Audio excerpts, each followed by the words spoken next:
विश्वरत्न doctor Babasaheb Ambedkar 64वां महापरिनिर्वाण दिन के अवसर पर प्रोफेसर विलास खरात साहब का जो पुस्तक है, जिसका नाम रामायण, महाभारत, मनुस्मृति, भगवत गीता, ब्राह्मणों के संगठित हिंसा के प्रतीक, ये पुस्तक का ऑनलाइन वर्चुअल विमोचन हो जा रहा है। मैं राष्ट्रीय अध्यक्ष भामशेप और भारत मुक्ति मोर्चा सम्माननीय वामन मेश्राम साहब को अनुरोध करता हूं कि आप ये पुस्तक का विमोचन करें।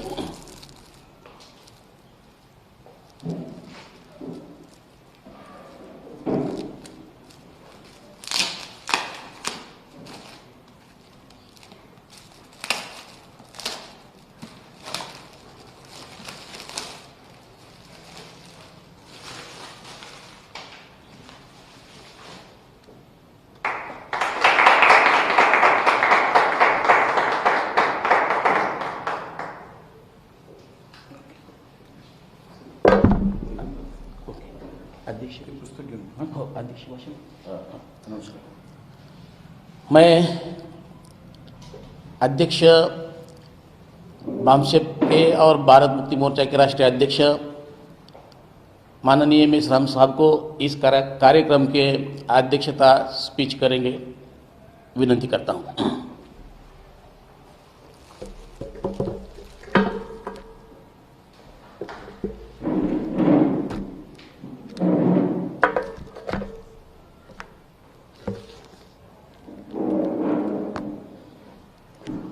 साथियों,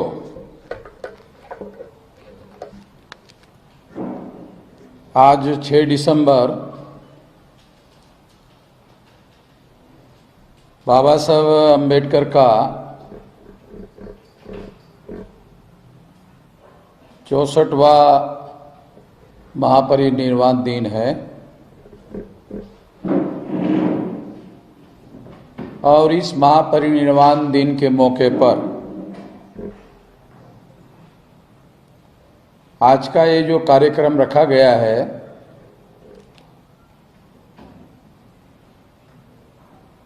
इस कार्यक्रम के दौरान इस किताब का, जिसका नाम है रामायण, महाभारत, मनुस्मृति, भगवत गीता, ब्राह्मणों के संगठित हिंसा के प्रतीक, ये विलास खरात के द्वारा लिखा गया बृहद रिसर्च ग्रंथ है। रिसर्च किया हुआ, शोध किया हुआ ग्रंथ है। इसका आज विमोचन किया गया है। पहले हमने सोचा था कि इसे भामशेप के 37वें राष्ट्रीय अधिवेशन के मौके पर विमोचित किया जाएगा, मगर बाद में हम लोगों ने ऐसे सोचा कि इसे हम लोग अगर पहले ही विमोचन करते हैं तो राष्ट्रीय अधिवेशन के दौरान इस किताब की बहुत सारी प्रतियां सारे देश भर के लोग खरीद कर इसको पढ़ने के लिए ले सकते हैं। इस बात को ध्यान में रखा गया है और रखकर इस किताब को पहले विमोचन कर दिया गया है आज 6 दिसंबर को। इस किताब का विमोचन करने के लिए विलास खरात के द्वारा मुझे कहा गया, तो मैं ऐसा मानता हूं कि ये मेरे लिए गौरव का विषय है। इसके लिए मैं विलास खरात को धन्यवाद ज्ञापन करता हूं। इस विषय पर बहुत सारे वक्ताओं ने बहुत सारी बातें इस किताब के बारे में कही है, इसलिए मैं बहुत सारी लंबी बात आज के मौके पर नहीं कहना चाहता हूं, और कभी मौका मिला, समय मिला तो इस किताब की समीक्षा विस्तार से करने का सोच विचार मैंने किया हुआ है। इसमें बहुत सारी बातें ऐसी है जिसकी विस्तार से समीक्षा करना बहुत ज़रूरी है। तो भविष्य में इसकी विस्तार से हम लोग समीक्षा करें, ऐसा विचार है। दूसरा एक और भी विचार आया है, देश में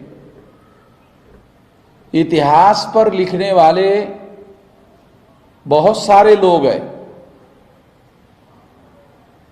उन लोगों को अनुरोध किया जाएगा कि इस किताब की समीक्षा की जाए,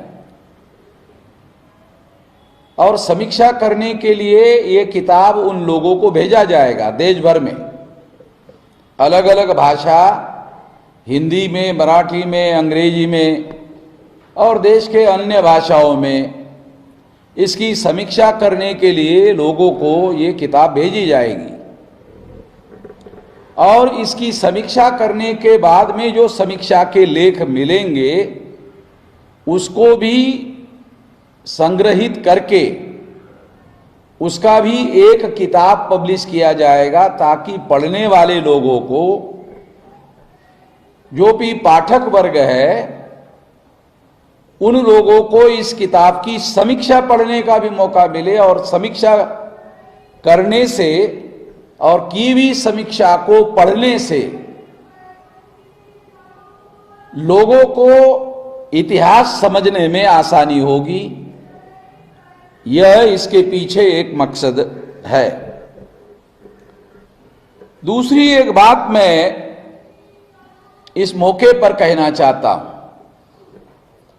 इस किताब में जिस तथ्य का उद्घाटन किया गया है, इस किताब में जिस तथ्य को रिसर्च करके, शोध करके हिंदी भाषा में लाया गया है, वो शोध अपने आप में बहुत आश्चर्यजनक है। पहली बार हिंदी भाषा में पहली बार ऐसी कोई किताब आई है जिसमें ये डॉक्यूमेंट्री एविडेंस के आधार पर सिद्ध किया गया है, पुरातत्व के आधार पर सिद्ध किया गया है,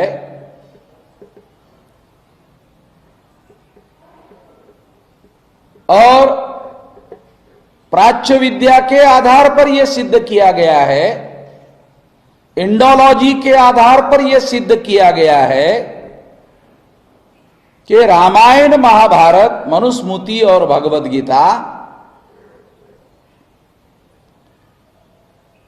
ये जो ग्रंथ है जिसे ब्राह्मण लोग पवित्र मानते हैं, जो बहुसंख्यांक समाज है, जिसे आज एससी, एसटी, ओबीसी और माइनॉरिटी इनसे कन्वर्टेड कहा जाता है, और महाराष्ट्र के संदर्भ में अगर देखा जाए तो कुणबी मराठा, और जो लोग ब्राह्मण नहीं है, क्षत्रिय नहीं है, वैश्य नहीं है, परंपरागत दृष्टिकोण से जो ब्राह्मणों ने वर्ण व्यवस्था बनाई वो नहीं है, वो वर्ण के नहीं है, वो सारे के सारे लोग, यहां तक के कायस्थ जाति तक, क्योंकि ब्राह्मणों ने जो ग्रंथ लिखे हैं उसके आधार पर कायस्थ जाति जो वर्ण व्यवस्था में शूद्र कहा गया है, आज के तारीख में कायस्थ सबसे ऊपर रखी गई शूद्र जाति है। लगभग सभी शूद्र जातियों को मंडल कमीशन में ओबीसी के तौर पर डाला गया है, मगर कुछ जातियों को राजनीति के मकसद के लिए, एडल्ट फ्रेंचाइज की वजह से, प्रौढ़ मताधिकार की वजह से कुछ जातियों को योजना बनाकर बैकवर्ड क्लासेस के लिस्ट से बाहर रखा गया, उन जातियों को रखा गया जिन जातियों को ब्राह्मणों ने बहुस्तर सत्ता प्रणाली के तहत राज्य की सत्ता में उनको हिस्सेदारी दी।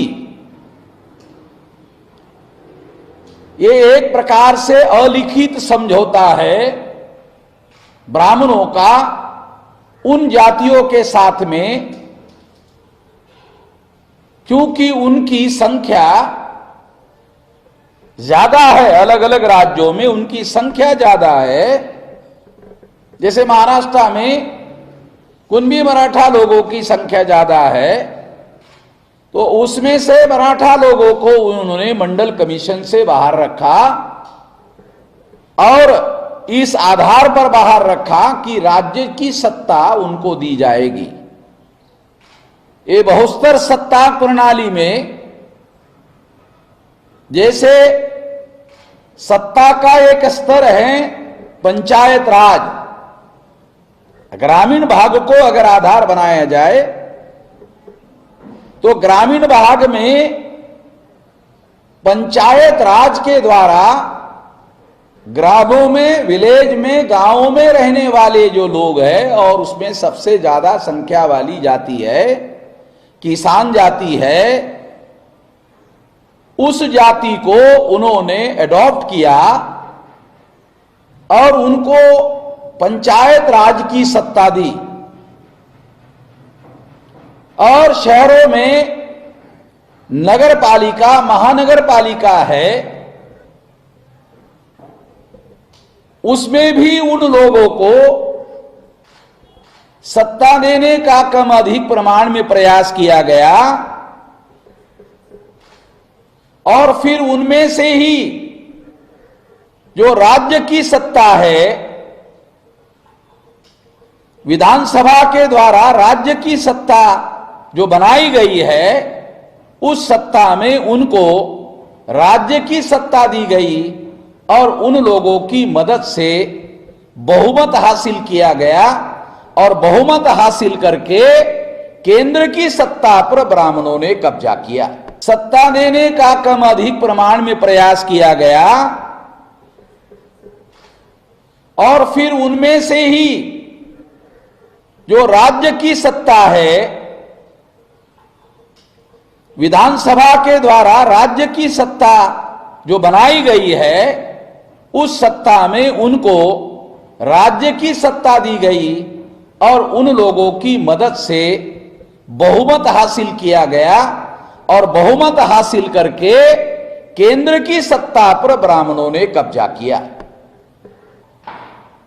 आज हम देखते हैं कि केंद्र की सत्ता पर जो ब्राह्मणों ने बनाई हुई पार्टियां हैं, उन्होंने कब्जा किया हुआ है। जैसे सबसे पहली पार्टी कांग्रेस, चटर्जी, मुखर्जी, बैनर्जी, गोखले, आगरकर, तिलक, इन ब्राह्मणों ने यह पार्टी बनाई और उन्होंने आजाद भारत पर पहले कब्जा किया और उसके बाद आज के तारीख में आरएसएस के द्वारा जो ब्राह्मणों ने बनाया हुआ संगठन है, उनके द्वारा बनाया गया जनसंघ, और जनसंघ का ही नाम बदलकर भारतीय जनता पार्टी आई, उसकी सत्ता है। तो इसका मतलब यह है कि ये बहुसंख्य लोगों की मदद से राज्य सत्ता पर इन लोगों ने कब्जा किया हुआ है। तो ये बात मैं इसलिए आप लोगों को बता रहा हूं कि ये जो बहुसंख्य लोग हैं, एससी, एसटी, ओबीसी, इनसे कन्वर्टेड माइनॉरिटीज, और जो मंडल कमीशन में शामिल नहीं किए हुए लोग, जो कायस्थ जाति तक वर्ण व्यवस्था के सबसे ऊपर वाले हिस्से में रहने वाले जो कायस्थ है, शूद्र वर्ण के जो लोग हैं, वो जो लोग हैं, ये शूद्र वर्ण के जो सारे के सारे लोग हैं, इन लोगों को, इन लोगों पर ये जो रामायण है, महाभारत है, मनुस्मृति है, भगवत गीता है, ये वास्तव में ग्रंथ ब्राह्मणों के हैं, ब्राह्मण इनको पवित्र मानते हैं और शूद्रों पर इन ग्रंथों को थोपा गया है। ये ग्रंथ को अगर शूद्र लोग अगर पवित्र मानते हैं तो उसकी वजह ये नहीं है कि ये ग्रंथ पवित्र है, उसकी वजह यह है कि उन लोगों के ऊपर उसे थोपा गया है और थोपने के लिए बहुत अलग तरीके का इस्तेमाल किया गया है, बहुत यूनिक तरीके का इस्तेमाल किया गया है। वो अलग तरीका क्या है? जैसे मैं यही बात एक उदाहरण देकर आपको समझाना चाहता हूं। आधुनिक काल का, आज के समय का एक उदाहरण देकर आपको समझाना चाहता हूं कि अगर हम छत्रपति शिवाजी महाराज का इतिहास देखें तो पता चलता है कि ब्राह्मणों ने छत्रपति शिवाजी महाराज को जहर दे के मारा। पेशवा ब्राह्मणों ने मारा, कोकनस्थ ब्राह्मणों ने मारा, और इन जिन ब्राह्मणों ने छत्रपति शिवाजी महाराज को मारा तो वो उनको अपना दुश्मन मानते थे, इसलिए मारा।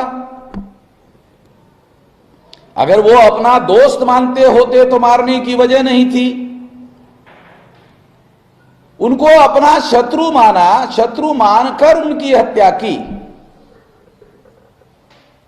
और उनके महाप्रतापी जो पुत्र थे संभाजी महाराज, उनकी भी उन्होंने हत्या की। और हत्या करने के लिए ब्राह्मणों ने, पेशवा ब्राह्मणों ने, जो मुगल सम्राट था औरंगजेब, उसके साथ गुप्त समझौता किया और उस समझौते के तहत औरंगजेब ने छत्रपति संभाजी महाराज की हत्या होने के बाद वो राज्य जिस पर औरंगजेब का राज होना चाहिए था, हैरान करने वाली बात है, वो राज पेशवाओं का रहा। इसका मतलब है कि औरंगजेब संभाजी महाराज और शिवाजी महाराज को मारना चाहते थे, वो मार नहीं सके बहुत कोशिश करने के बाद, और इस वजह से उनको सलाह दिया गया कि अगर ब्राह्मणों के साथ आप समझौता करो तो इनको जल्दी पकड़वा कर मारा जा सकता है। और फिर औरंगजेब ने गुप्त रूप से समझौता किया इन ब्राह्मणों के साथ में, ब्राह्मणों ने उनके साथ समझौता किया और समझौते के तहत संभाजी महाराज को पकड़वा कर मारा गया। इसके भी डॉक्यूमेंट्री एविडेंस उपलब्ध हो गए हैं, क्योंकि औरंगजेब ने पेशवाओं के नाम चिट्ठी लिखी है और चिट्ठी उपलब्ध हुई है कि आप और हमारे बीच में जो समझौता हुआ उसके बरहुकूम अगर आपने आचरण नहीं किया तो जो गत संभाजी की हुई वही गत हम आपकी करेंगे। इसका मतलब है ये चिट्ठी अपने आप में एक एविडेंस है कि पेशवाओं के साथ गुप्त समझौता हुआ था। ये उदाहरण इस बात को सिद्ध करते हैं कि शिवाजी महाराज ब्राह्मणों के लिए शत्रु थे, संभाजी महाराज ब्राह्मणों के लिए शत्रु थे। अंग्रेज आए, अंग्रेजों के विरोध में आंदोलन हुआ। आंदोलन होने के बाद भारत में प्रौढ़ मताधिकार, आंदोलन होने के बाद आजादी मिली, आजादी में प्रौढ़ मताधिकार लागू किया गया और प्रौढ़ मताधिकार लागू होने की वजह से जो प्रजा बहुसंख्यांक है उनको वोट का अधिकार मिला और बहुसंख्यांक लोग जिनको एमपी बनाएंगे, मेंबर पार्लियामेंट बनाएंगे, सांसद बनाएंगे, मराठी में खासदार बनाएंगे, उनका जो बहुमत होगा उसके बहुमत के समर्थन से देश का प्रधानमंत्री बनेगा। तो बहुमत तो इन बहुसंख्यांक लोगों का था, तो इनका समर्थन लेना जरूरी था और ये प्रौढ़ मताधिकार की वजह से हुआ जो बाबा साहब आम्बेडकर ने भारत के संविधान में लिखा। ये परिवर्तन हुआ, ये देश में ये हालात बन गए।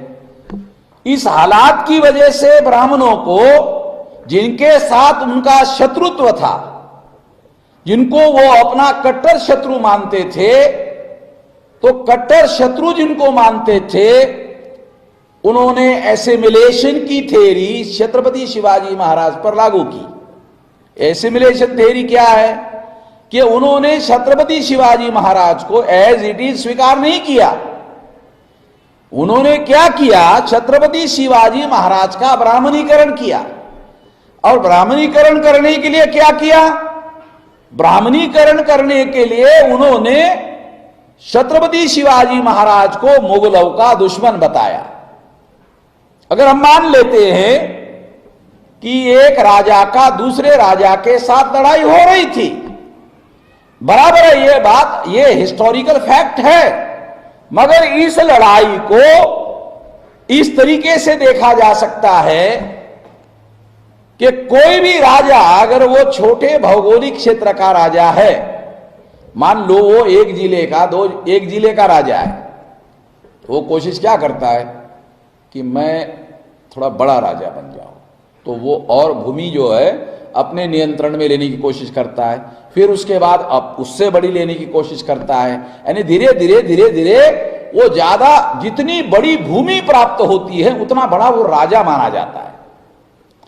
सम्राट अशोक जो थे, सम्राट किसको, एक तो होता है राजा और एक होता है सम्राट।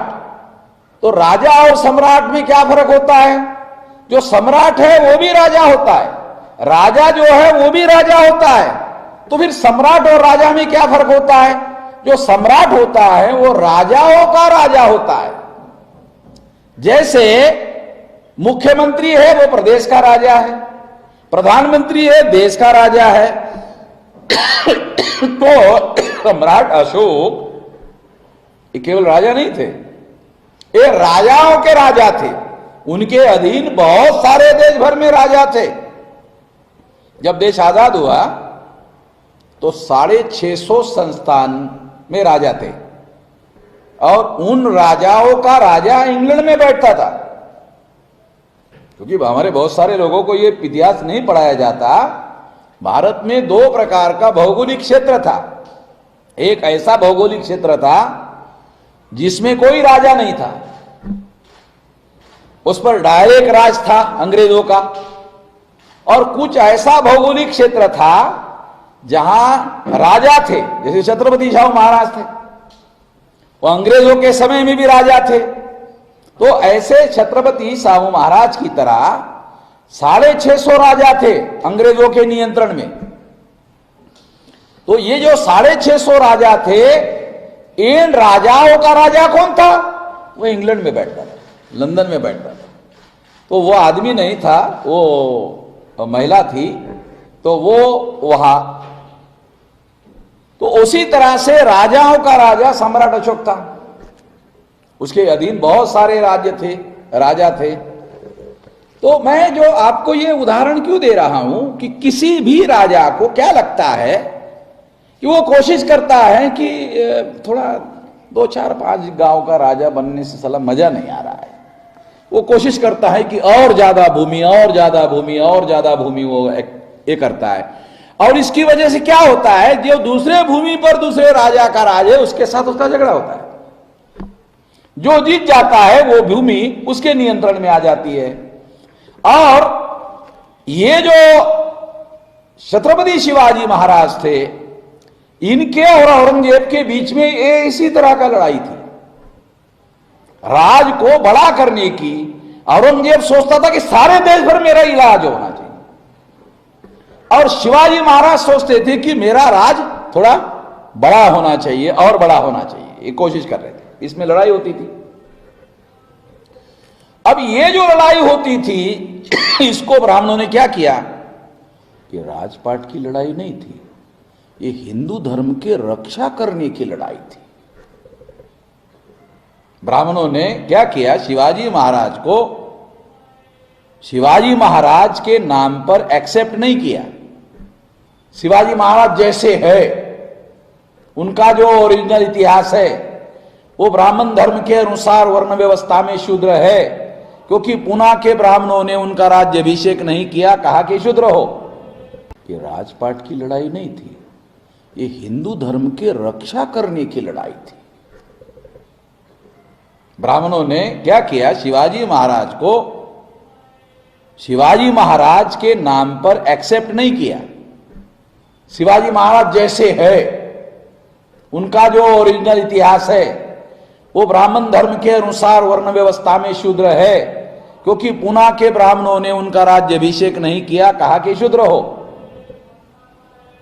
ब्राह्मणों ने प्रचार किया कि रामदास स्वामी जो है उनके गुरु है, तो रामदास स्वामी गुरु थे तो अपने चेले का राज्याभिषेक क्यों नहीं किया, या पूना के ब्राह्मणों को क्यों नहीं कहा कि अरे कर दो, ये मेरा चेला ही है, इसका राज्याभिषेक कर दो, नहीं किया।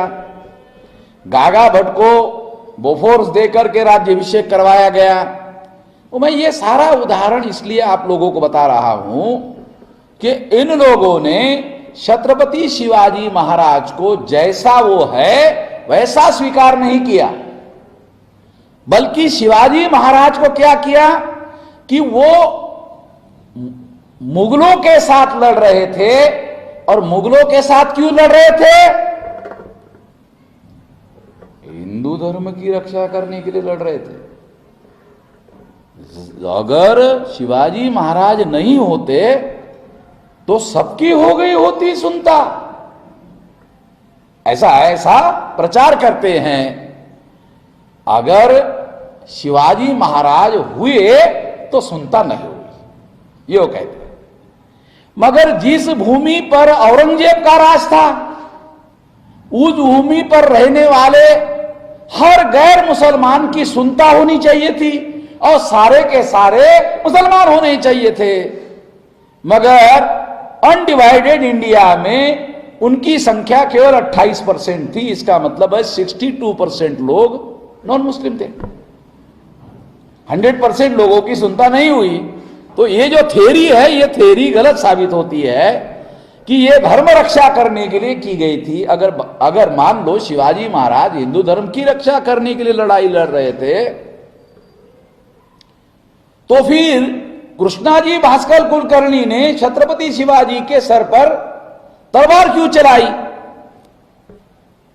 अगर वो हिंदू धर्म की रक्षा करने के लिए लड़ाई लड़ रहे थे, अगर हिंदू धर्म की रक्षा करने के लिए लड़ाई लड़ रहे थे, तो शिवाजी महाराज को ब्राह्मणों ने जहर देकर क्यों मारा? ये इसका कोई जवाब जो है ब्राह्मणों के पास नहीं है। इससे ये बात सिद्ध होती है, सिद्ध क्या होती है कि ये लड़ाई दो धर्मों के बीच की लड़ाई नहीं थी, या धर्म रक्षण करने के लिए लड़ाई लड़ रहे थे, हिंदू धर्म की रक्षा करने के लिए लड़ाई लड़ रहे थे। ये बात भी सही नहीं थी, क्योंकि छत्रपति शिवाजी महाराज के समय में हिंदू धर्म नाम का धर्म ही वजूद में नहीं था। तो फिर कौन सा धर्म वजूद में था? तो उसका कोई डॉक्यूमेंट्री एविडेंस आपको बता दो। शिवाजी महाराज को राज्याभिषेक करने की आवश्यकता थी। उन्होंने पूना के ब्राह्मणों को कहा कि राज्याभिषेक करो। उन्होंने अपने धर्मशास्त्र को देखा और देखने के बाद वर्ण व्यवस्था के अनुसार शिवाजी कौन से वर्ण के हैं वो देखा। तो उनको पता चला कि छत्रपति शिवाजी महाराज का जो वर्ण है वो शूद्र है। छत्रपति शिवाजी महाराज का वर्ण शूद्र है। जब उनको पता चला तब पूना के ब्राह्मणों ने कहा कि आपका राज्याभिषेक नहीं हो सकता, क्योंकि मनुस्मृति के अनुसार शूद्र को राजा बनने का अधिकार नहीं है। इसका मतलब यह है छत्रपति शिवाजी महाराज के समय में प्रचलित आज के तारीख का हिंदू धर्म वजूद में नहीं था। उस समय जो धर्म वजूद में था वो वर्ण धर्म था। मैं काल्पनिक बातें नहीं कह रहा हूं, डॉक्यूमेंट्री एविडेंस के आधार पर बता रहा हूं। वर्ण धर्म था, वर्ण धर्म था। उसी को आधार बनाकर उन्होंने फैसला किया कि आप शूद्र हैं, इसीलिए आपका राज्याभिषेक नहीं हो सकता। ये डॉक्यूमेंट्री एविडेंस है। तो इससे सिद्ध होता है कि छत्रपति शिवाजी महाराज के समय में आज का प्रचलित हिंदू धर्म वजूद में ही नहीं था। जो धर्म वजूद में था वो वर्ण धर्म था, और वर्ण धर्म का ही दूसरा नाम ब्राह्मण धर्म है। ब्राह्मण धर्म वजूद में था। इसलिए अब सवाल खड़ा होता है कि छत्रपति शिवाजी महाराज अगर उस धर्म का नाम ब्राह्मण धर्म था तो ब्राह्मण धर्म बचाने के लिए लड़ाई लड़ रहे थे, जिसमें उनका स्थान शूद्र था। ये तो बात तर्कसंगत नहीं लगती है। इसलिए ये मैं आपको, ब्राह्मणों ने जो झूठा इतिहास लिखा, ये झूठा इतिहास किस लिए लिखा? क्योंकि वो छत्रपति शिवाजी महाराज को एज इट इज स्वीकार नहीं कर सकते थे। क्योंकि एज इट इज अगर स्वीकार किया तो वो मूल निवासी बहुजनों के प्रेरणा स्रोत बने रहेंगे, और उससे शिवाजी महाराज से वो प्रेरणा लेते रहेंगे, तो उससे उनको प्रेरणा मिलेगी, और प्रेरणा मिलेगी तो बहुसंख्यांक लोग छत्रपति शिवाजी महाराज से प्रेरणा लेकर शिवाजी महाराज की तरह शूद्रों का राज स्थापित करने की कोशिश करेंगे। ये खतरा है। इसलिए ब्राह्मणों ने क्या किया कि नहीं तो हिंदू धर्म की रक्षा करने के लिए कोशिश कर रहे थे, और गो और ब्राह्मण, ये भी एविडेंस है, उन्होंने लिखे रखा हुआ, ये ब्राह्मणों ने लिखे रखा हुआ, गो ब्राह्मण गाय और ब्राह्मणों की रक्षा करने के लिए छत्रपति शिवाजी महाराज ने अपना राज स्थापित किया था। ये भी एविडेंस है। इससे भी प्रूव होता है कि ब्राह्मण ये चाहते थे कि छत्रपति शिवाजी महाराज का ऐसा इतिहास बहुजन समाज के लोग पढ़े जिससे पता चले कि छत्रपति शिवाजी महाराज ने एक तरफ ब्राह्मणों का रक्षा किया, एक तरफ गाय की रक्षा किया, और गाय और ब्राह्मणों की रक्षा करने के लिए राज स्थापन किया था। तलवार उठाई थी, तलवार चलाई थी, और मुसलमानों को काटा था, मारा था। इसलिए शिवाजी महाराज से बहुजन समाज के लोगों को प्रेरणा लेनी चाहिए, और प्रेरणा लेकर मुसलमान को काटना चाहिए। शिवाजी महाराज ने काटा। अब शिवाजी महाराज अगर महान हैं, उन्होंने अगर मुसलमानों को काटा, तो उसको हम प्रेरणा मानने वाले लोग, हमको भी मुसलमानों को काटना चाहिए। यह प्रेरणा मिलना चाहिए, ना कि शिवाजी महाराज की तरह अपना राज स्थापित करने की प्रेरणा मिलनी चाहिए। यह इतिहास उन्होंने बदलने के लिए एक गलत इतिहास शिवाजी महाराज का लिखा, और शिवाजी महाराज को एज इट इज स्वीकार नहीं किया, बल्कि शिवाजी महाराज का ब्राह्मणाइजेशन करके स्वीकार किया।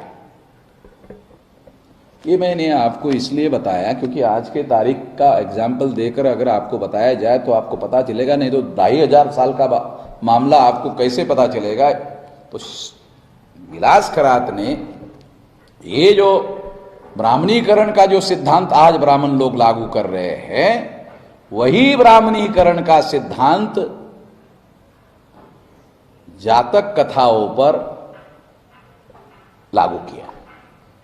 बुद्ध ने अपना प्रवचन करने के लिए जो जातक कथाओं का सहारा लिया, जातक कथाएं प्रचलित थी। जातक कथाओं को कुछ हद तक लोक कथा कहा जा सकता है। लोक कथा आज भी बहुत सारे लोगों के, गांव में रहने वाले लोगों के दिमाग में बहुत सारी लोक कथाएं उनके दिमाग में होती है। तो उससे क्या पता चलता है? उससे पता चलता है उनकी लोकप्रियता कितनी है कि करोड़ों लोगों के दिमाग में वो बात जो है अभी भी ऐसी भरी हुई है, तो वो बहुत ज्यादा पॉपुलर थी। एक दूसरी बात, एक वो जातक कथाएं लोक कथाएं थी। लोक कथाएं बहुत ज्यादा पॉपुलर थी, और पॉपुलर क्यों थी? क्योंकि उसमें कुछ मौलिक तत्व जो है वो लोगों को, धर्म के तत्व जो है उसमें बताए गए थे, और उस वजह से वो लोकप्रिय थी, पॉपुलर थी। जो बहुत ज्यादा पॉपुलर बातें थी, तो ब्राह्मणों ने सोचा ये बहुत ज्यादा लोकप्रिय बातें हैं, बहुत ज्यादा पॉपुलर बातें हैं, और इन लोकप्रिय और पॉपुलर और लोकमान्य जो कथाएं हैं, यदि इसके विरोध में अगर हमने स्टैंड लिया, खुल्लम खुल्ला स्टैंड लिया, अगर शिवाजी महाराज के विरोध में हम ब्राह्मणों ने स्टैंड लिया, तो मराठा फिर तलवार हम पर चलाएंगे, फिर छोड़ेंगे नहीं। यदि मराठा की तलवार मुसलमानों पर चलवानी है तो उनको बोलना पड़ेगा कि शिवाजी महाराज ने तो मुसलमान पर चलाई थी, तो हमारे ऊपर क्यों चला रहे हो, उधर चला। तो उसी तरह से उन्होंने सोचा कि ये जो लोकप्रियता है जातक कथाओं की, उस लोकप्रियता का सहारा बनाकर बुद्ध ने अपने मौलिक सिद्धांत लोगों को समझाने की कोशिश की और मौलिक तत्वों को लोगों के दिमाग में उदाहरण देकर समझाया। तो जो अशिक्षित जनता थी, ज्यादा पढ़ी लिखी जनता नहीं थी, उनको भी वो बातें समझाने के लिए बुद्ध ने उसका उपयोग किया था। इसलिए उसकी लोकप्रियता केवल लोकप्रियता नहीं रही, बल्कि जातक कथाओं का एक धार्मिक महत्व, उसका मान्यता प्राप्त हो गया। तो ब्राह्मणों ने सोचा इसके विरोध में खड़ा होने से सारी प्रजा हमारे विरोध में खड़ी हो जाएगी, सारी की सारी प्रजा हमारे विरोध में खड़ी हो जाएगी, सारी प्रजा हमारे विरोध में खड़ी हो जाएगी तो नया संकट खड़ा हो जाएगा। क्या करना चाहिए? तो कथा यही रहनी देनी चाहिए, केवल कथाओं का अर्थ बदल करना चाहिए। और अर्थ बदल करने के लिए फिर उन्होंने जो दशरथ जातक कथा है उसको आधार बनाकर और तमाम जातक कथाओं को आधार बनाकर लगभग इस किताब में विलास करात ने बताया कि 20 के लगभग जातक कथाओं का उपयोग रामायण लिखने के लिए किया गया और उससे कई ज्यादा जातक कथाओं का, क्योंकि 500 से ज्यादा जातक कथाएं टोटल उसको रिकॉर्ड किया गया है, तो उसमें से 30 से ज्यादा जातक कथाओं का इस्तेमाल महाभारत लिखने के लिए किया गया और 16 बार रामायण में बुद्ध का जिक्र आया है। 16 बार रामायण में बुद्ध का जिक्र आना इस बात को सिद्ध करता है कि रामायण अगर बुद्ध पूर्व काल में लिखा गया है, जैसा ब्राह्मण प्रचार करते हैं, ये कितना पुराना है पंडित जी रामायण, अब बहुत पुराना है, बता नहीं सकते कितना पुराना है।